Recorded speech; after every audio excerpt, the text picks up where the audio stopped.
students.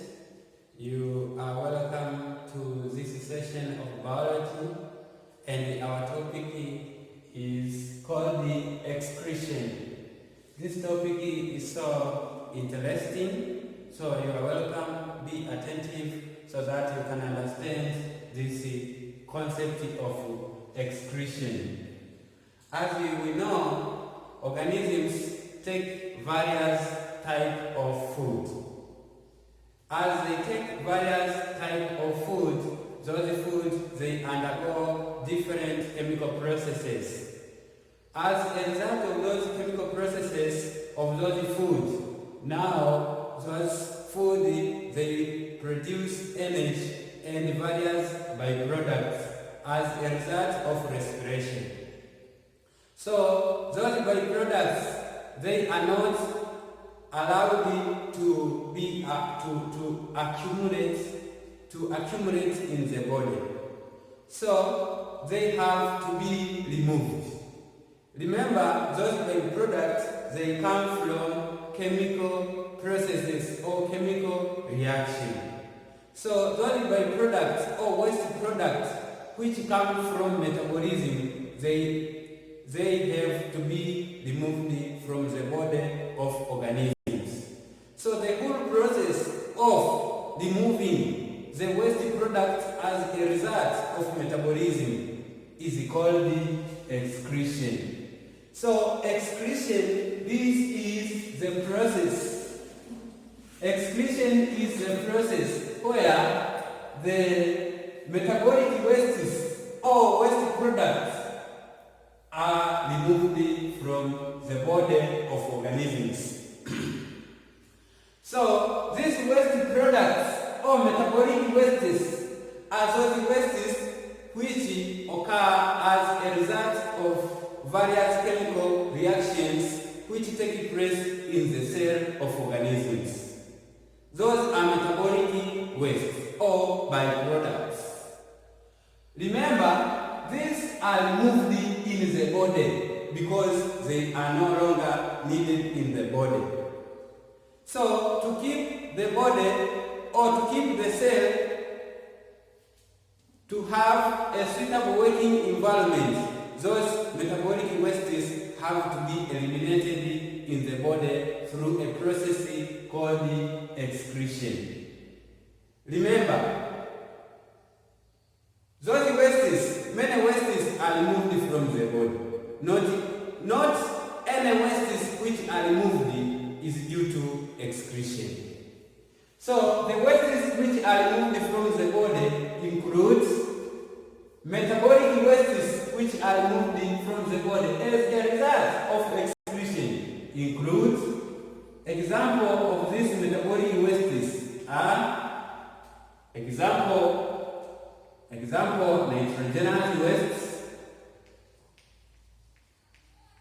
nitrogenous wastes, also carbon dioxide,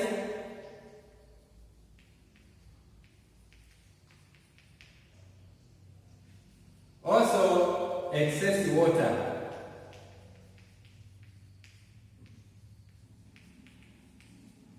Also we can have resins, we can have alkalies, and mineral salts.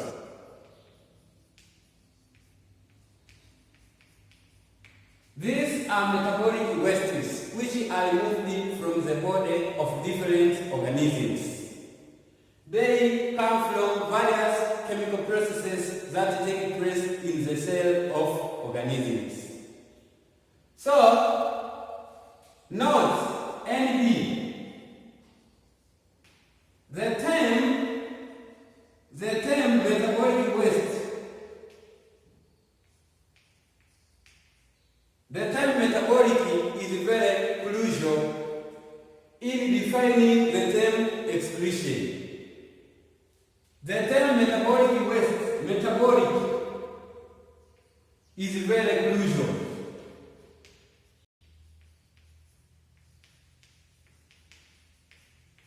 To remember, is very crucial to remember when defining excretion.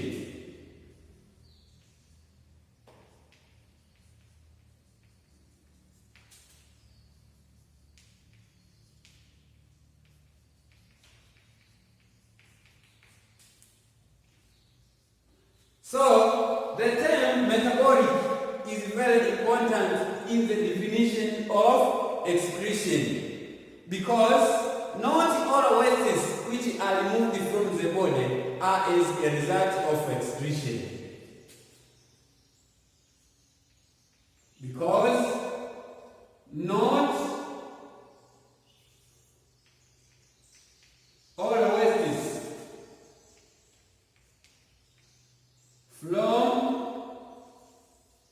eliminated from the body are due to excretion. So, not all wastes eliminated from the body are due to excretion.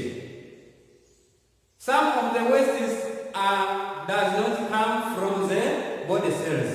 Therefore, because those wastes which are eliminated does not come from the body cells, those we cannot say they are metabolic wastes. Example: feces.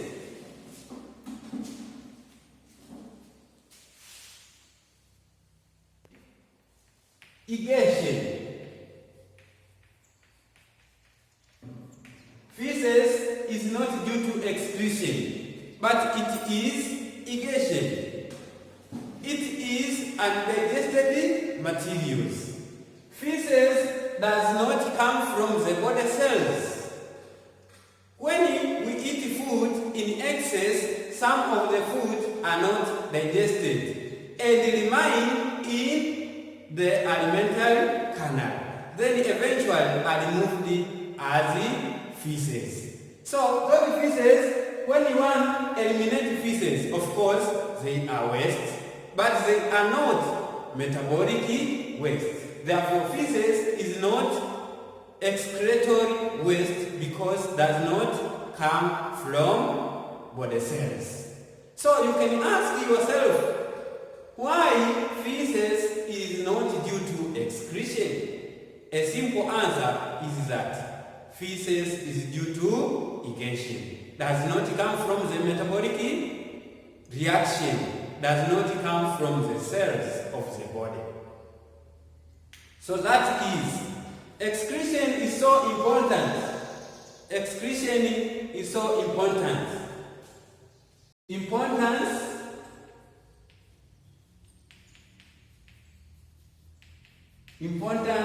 of excretion.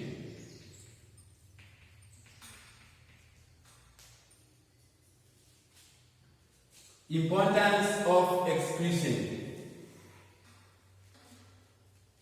Excretion, it gives conducive environment for a cell to work best. It gives a conducive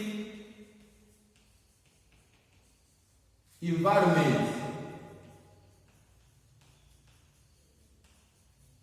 for a cell, for cells to work best. So, a cell needs an appropriate environment for it to perform its function. Therefore, when those wastes are removed, the cell performs its normal activities or its normal chemical reactions. So, when those wastes are not removed, the cell becomes interrupted. Therefore, some of the action of the cells or some of the action of the organ may cease, making those organ or cell to stop functioning. So, excretion is very crucial because it gives a conducive, a suitable environment for a cell to work best. Also, excretion it maintain body pH. It maintains body pH. Also, excretion, it prevents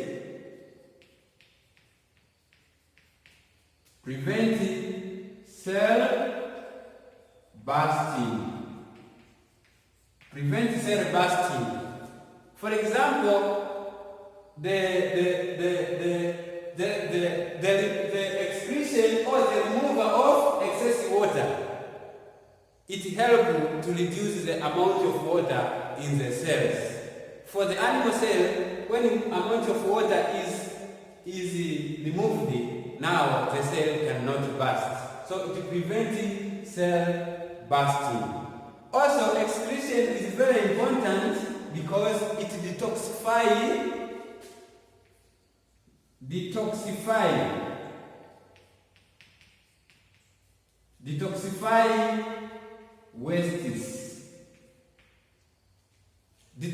wastes.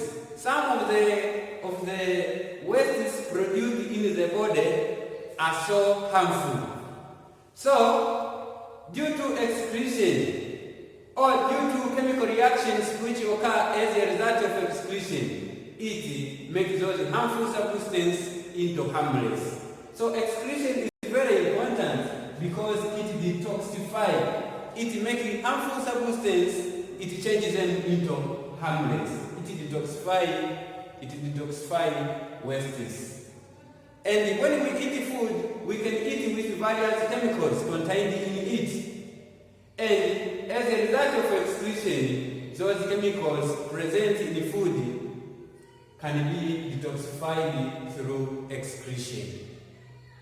So, as we proceed with this topic, you can understand on how wastes are detoxified through the process of excretion. Now, let us continue with another part of this topic, which is excretory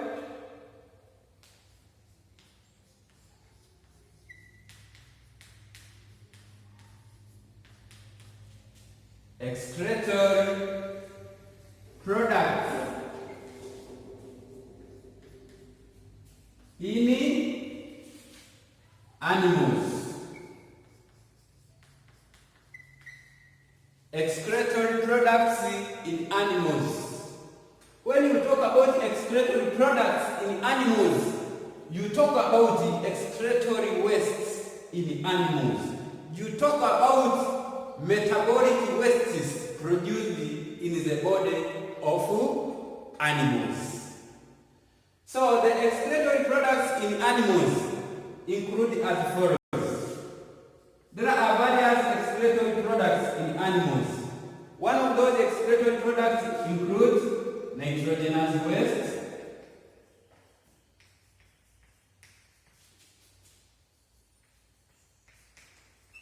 another excretory products or excretory waste in animals includes carbon dioxide.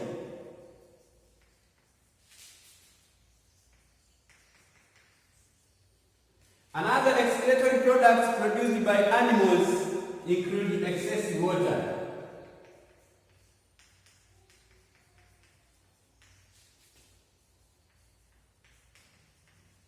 Another excretory products in animals can be amino acid, also can be trimethyl amino oxide, another can be hormones and cholesterol. So, in our case, let us base on these three excretory wastes in animals, which are nitrogenous waste, carbon dioxide, and excess water. When we study about these excretory products in animals, it will be our aim of the lesson of today. So, in that case, now let us start to discuss about nitrogenous wastes. Nitrogenous waste.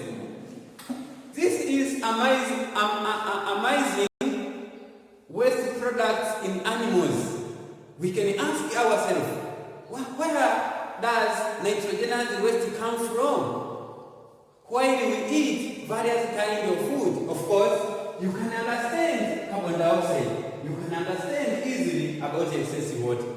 Where does this nitrogenous waste come from? Until animals excrete this nitrogenous waste.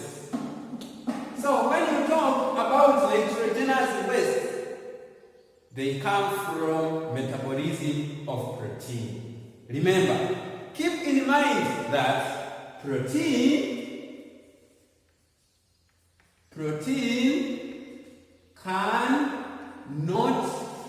cannot be stored in the body.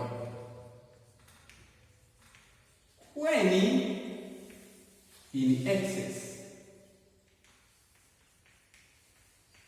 So excessive protein or excessive amino acid, when the excessive protein or amino acid cannot be stored in the body. Keep in mind that other food like carbohydrates can be stored in the body in the form of glycogen. Fat or lipid can be stored in the body as adipose tissue.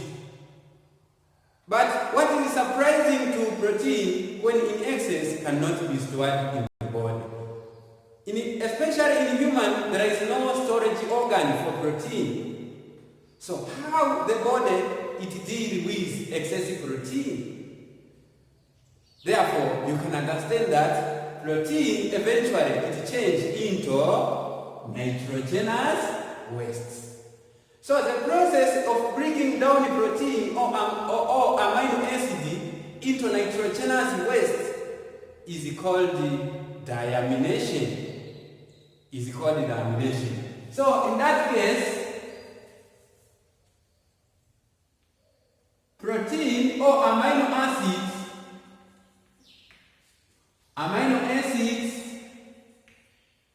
are controlled.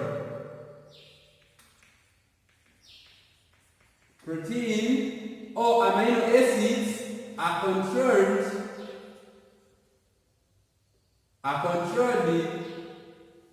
in the liver.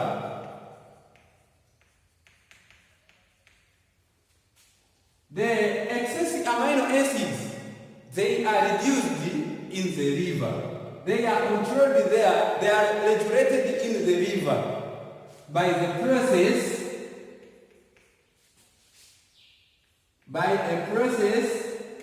called the deamination.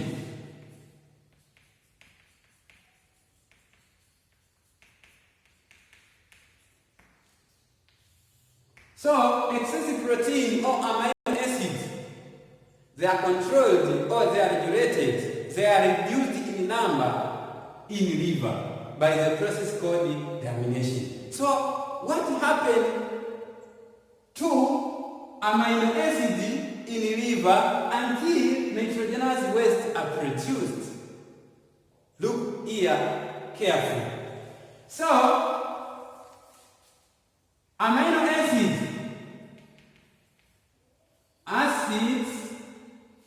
are broken down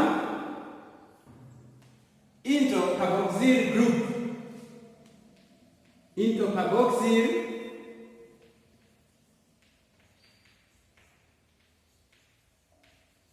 carboxyl group. This is COOH. So amino acid is broken down into carboxyl group. This one is converted also into carbohydrate.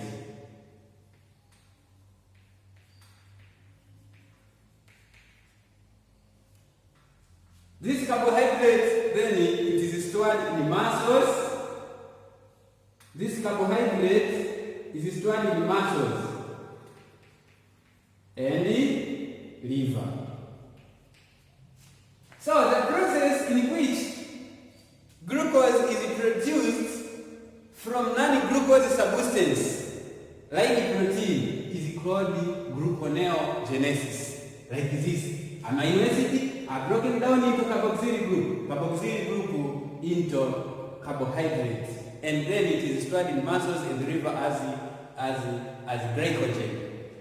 But remember, we are dealing with the excess amino acid, which is broken down into carboxylic group.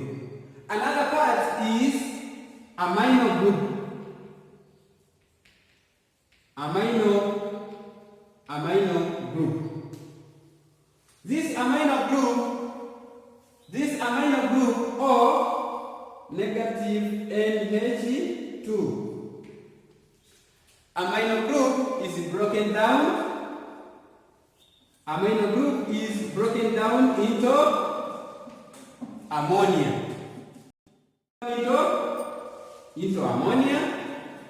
Then conversion of amino acid to ammonia is enzymatic process, is controlled by enzymes.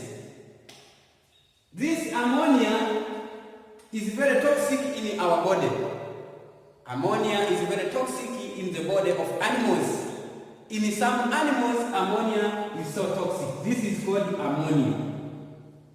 Ammonia, so as it can change into less toxic substance, ammonia is combined with carbon dioxide to form urea.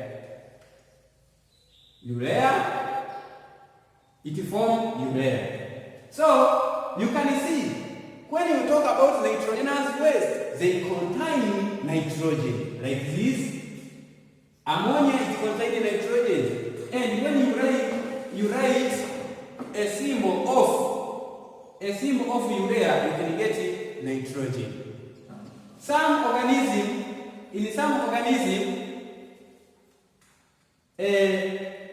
ammonia can combine with carbon dioxide to form urea or to form uric acid. So when you talk about nitrogenous waste, now you talk about those metabolic wastes, which are ammonia, urea, and uric acid, which come from reaction or metabolism of excess protein. Remember, excessive protein is not allowed to accumulate in the body because it may be toxic. So the body deals with excessive protein through the amination process, in which during the amination, amino acid or protein are broken down into carboxyl group and amine group. But the carboxyl group is converted into carbohydrates, and the amino group are converted in some organisms are converted into ammonia. So some organisms excrete ammonia, some organisms ammonia is very toxic in their body. Therefore, immediately after forming ammonia, this ammonia combined with carbon dioxide to form a less toxic compound, which is urea. In some organisms, uric acid is formed. So, what are the forms of nitrogenous waste?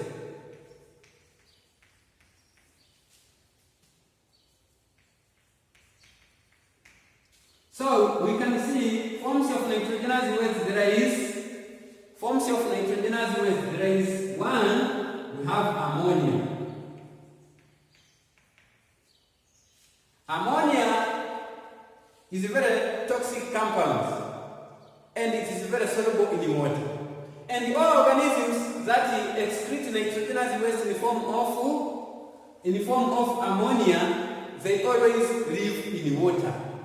So organisms that excrete, let's see, ammonia, it is so toxic, it is very toxic,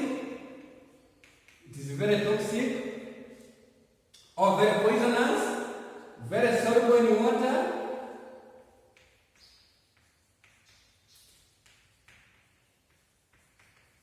Also, its excretion needs large amount of water.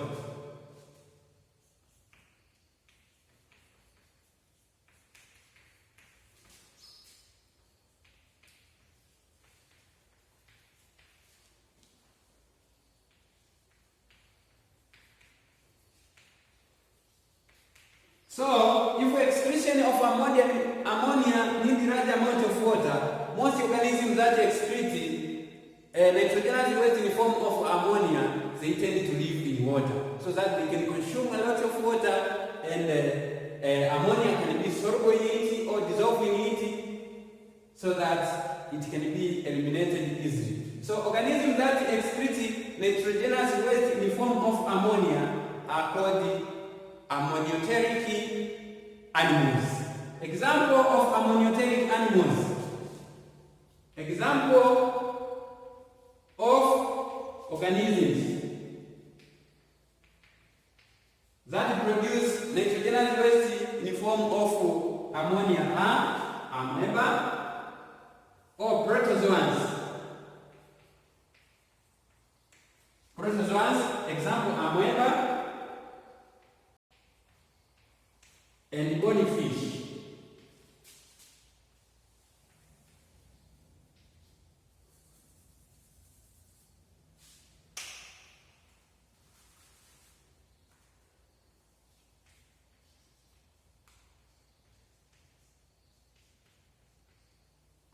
Yes, amoeba and bony fish.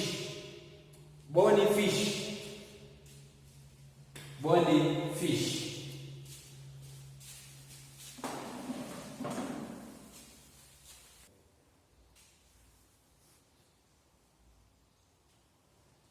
Okay, so organisms that produce nitrogenous waste in the form of ammonia include most protozoans, example amoeba and the bony fish,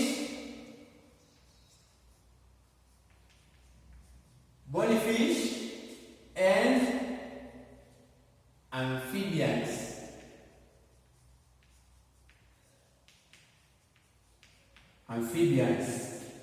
So that is another form of nitrogenous waste is urea. How urea is formed? Remember, urea is formed when ammonia, which is very poisonous, it combines with carbon dioxide. Then urea, it is less toxic compared to ammonia. Also urea less soluble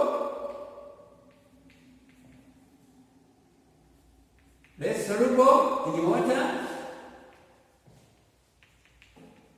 compared to ammonia. And its excretion of urea does not need too much amount of water. Also does not need too much amount of water for its excretion compared to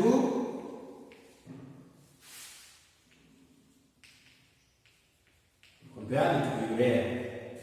So, organisms that produce nitrogenous waste in the form of urea are called uricoteric animals. And most of organisms that produce nitrogenous waste include example of organisms that produce nitrogenous waste in the form of urea, including man, cow, pig, elephant, and so on.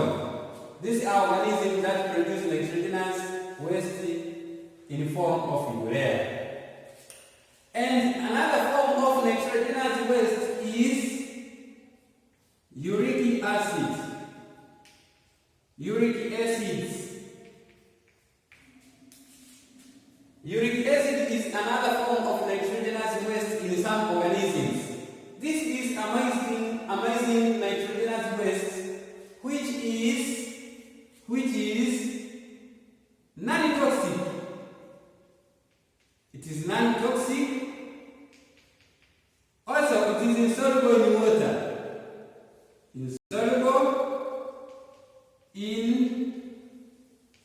It is insoluble in water. Also,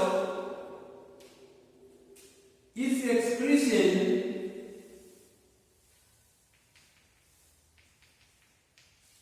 needs least amount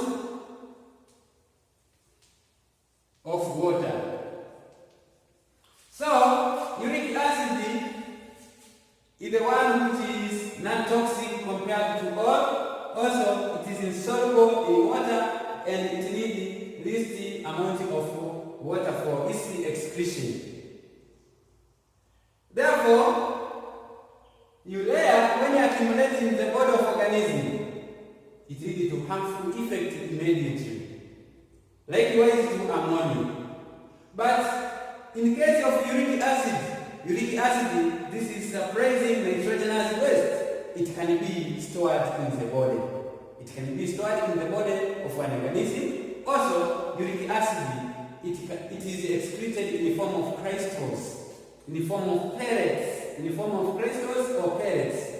So, this uric acid is used to form egg shells. Egg shells. So, uric acid is a nitrogenous waste which is important. So,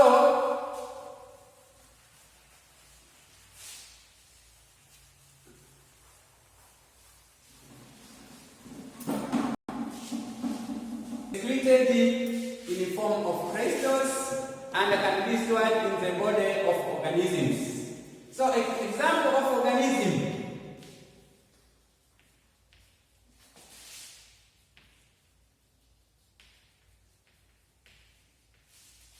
that produce nitrogenous waste in the form of uric acid are birds, insects, and reptiles. These are three groups of animals that excrete nitrogenous waste in the form of uric acid. Uric acid is very important to these organisms because uric acid is used to form egg shells. As you know, these organisms, most of them, they lay egg, they produce egg. So it is very important to form egg shells. Now, another nitrogenous waste, another excretory products in animals which is nitrogenous waste is trimethyl amino oxide, which is excreted by most fish, which give fish their characteristic smell. And another nitrogenous waste is amino acid, which is excreted by mollusks like snail. So, another excretory product in animals is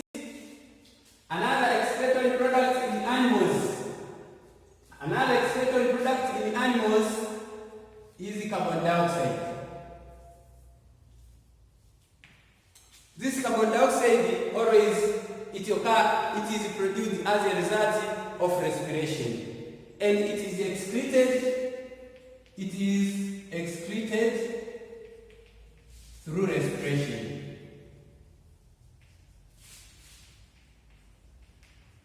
Through gaseous exchange.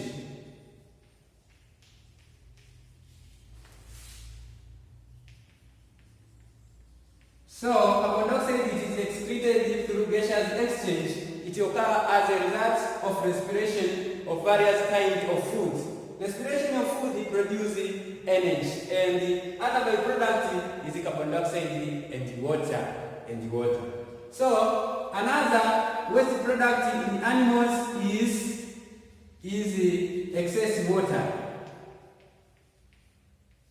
This excess water, it occurs also as a result of respiration. Respiration of glucose or respiration of various food produce water. So when water is in excess, is eliminated in the body. So excessive water is excreted. It is eliminated in the body. Excessive water, it is removed in the body. In the body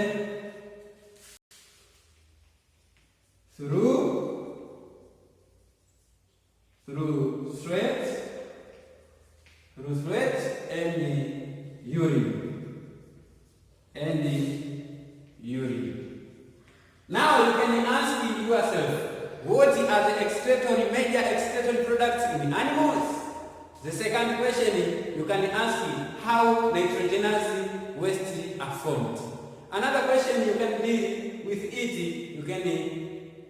can be how the body deals with the excessive amino acid or protein. And another question is that why excretion of uric acid is very crucial than excretion of ammonia and urea. Also, why the excretion of urea is important to animals than the excretion of ammonia. Thank you very much for your attention. This is an interesting lesson. I need your attention to proceed with this course until we finish it. Thank you for listening me. I welcome you for the coming second session of this topic. Thank you very much.